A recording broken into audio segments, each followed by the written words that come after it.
Hey guys, it's Wayne with Family Acreage Farms. I'm here setting up paddocks. It's been a couple weeks since we posted anything. We had a tragedy here. We lost Tina the llama. She had, I'm guessing, some bloat. One day we were feeding her alfalfa pellets, just little ones. The kids were hand feeding her. She was loving it, and the sheep were loving it. And the next day, they were doing it again. I mean, she's not like eating buckets of it. She's eating little kid handfuls, and she wound up passing away.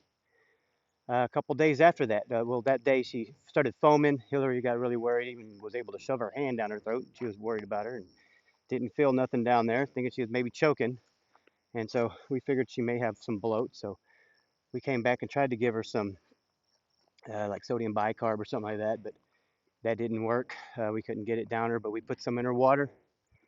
And that night we left, and when we came back, she was gone. We lost her. Very sad. The kids and Hillary walked up on her, and what had happened, she would look like she had tried to get to water. A lot of times animals try to get to water when they pass away or when they're hurting, and it looked like she had tried to get to the water. It was where the stock tank was, and so she walked up there and really crawled up to it, and looked like she had tried to get through the wire even. Hillary thought she might have drowned, but Tina's head wasn't even in the water. Um, Kids were very sad, screaming in the background, and Hillary called me, of course, and of course Tina was gone, and so now the the sheep don't have their protection llama. But the calves seem to be doing a good job. I saw some scat back over in that direction, and those calves, I saw some scat like a coyote. This is definitely canine. So they are on the property, but they have not touched the 9 sheep. I came out that night after Tina passed, I believe. Yeah, she was already gone because I was worried about it, and I came out that night and something had gotten knocked down. Like the fence had gotten knocked down, so I came out and looked and fixed the fence that night. And I walked over the dam, and if you looked at it, you could see it was in the dark and it had eyes all over the place, like a bunch of eyes. You could tell there were big, little eyes and big eyes, and there was cows all around and sheep in the middle. So sheep were sleeping in the middle of the cows. So that was great. I was happy to see that, and they're getting along just fine. And I believe we talked about this smart fence before, and they're working out pretty good. I mean, they're kind of rickety. They're nothing compared to an O'Brien pole or timeless fence, but they're doing pretty good. You see how they're set up here. And they have the sheep. They're trained on this 2 wires here. One's about knee height, and the other one's about ankle height. There you go. You see there, knee and ankle height. And they're staying in. And then this, of course, is 4 wires. And they don't like it. And the fence is doing great. I have to come and mow when the problems with all this darn broomweed and other stuff. I come and mow this, but it's going okay. You can see I just mow a strip that way. Of course, I mow a strip across the ravine there, and you can see I mowed this strip here. And actually, this did it all the way across the property just so I'd have it done. And so we have paddocks set up, and this paddock here is waiting for them whenever they move into this grazing cell. We'll separate up into paddocks here. But yes, it's been very sad. We haven't posted anything about Tina. What we had to do is we had to pull her out of there, and we used the zero turn mower to do that. And so we pulled her out and we got it all cleaned up, all set up.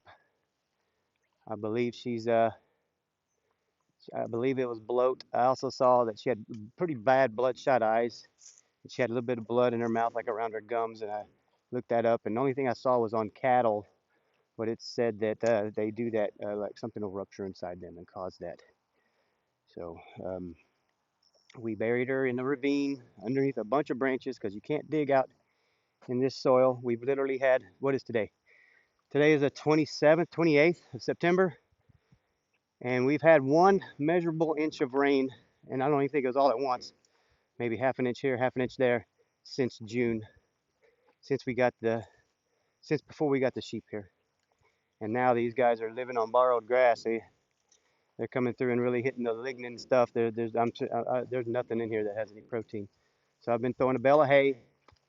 out to the calves. There's only 5 calves. Here they come. They know I'm coming over here to give them some hay. And the sheep kind of eat a little bit, but they've really been nailing these little bushes here. I'm not sure exactly what they are, but you can see that there's no leaves on them. And of course, the vines that are growing in the tree, you can see here under the trees, they are all cleaned out. And even the calves hit this stuff. But these vines here, they love these vines here. Um, but the calves and the sheep are getting along fine. We're not sure if we want another llama. We're not sure what caused the bloat. She must have gotten into something on the property. And we definitely don't want to lose another one because I don't want that kind of death happening. I think one thing Hillary and I should have done different. We tried to put some sodium bicarb down her, but we couldn't get her trapped because we could pet her every once in a while and feed her. But of course, she wasn't hungry at that time because her tummy was hurting. But Hillary did get a leash on her, and she just kind of drug Hillary around a little bit. So next time we'll move her up to the pens and get her in there, and we'll give her a drench of that stuff and just keep her up there and watch her for a few days. Make sure if we ever have another llama. We paid $300 for Tina, and people want $3,000 for them usually. My uncle was nice enough to sell Tina to us, and we got her at a great price. But now we're without her. Okay, well guys, that's the calves. I'm about to give them some of this hay over here. That's our paddock shifting. They're going pretty well. Hillary really have to work our butt off for almost an entire day to set up about eight to 12 paddocks, and then we come out here every day and move them. But we get it done. And now I'm about to grab this hay over here and haul the calves up, and I'm gonna put it on some open ground, which is not very hard to find out here. All right, well, thank you all guys. We'll keep them up to date now. Oh, there she is, 23. You ready? Come on, come. So we'll get these calves fed up. I'm sorry we haven't posted anything, and I'm sorry this is straight up and down. But this is kind of how I'm walking right now after I got finished putting that fence up and finally had the chance to do it. All right, guys, take care.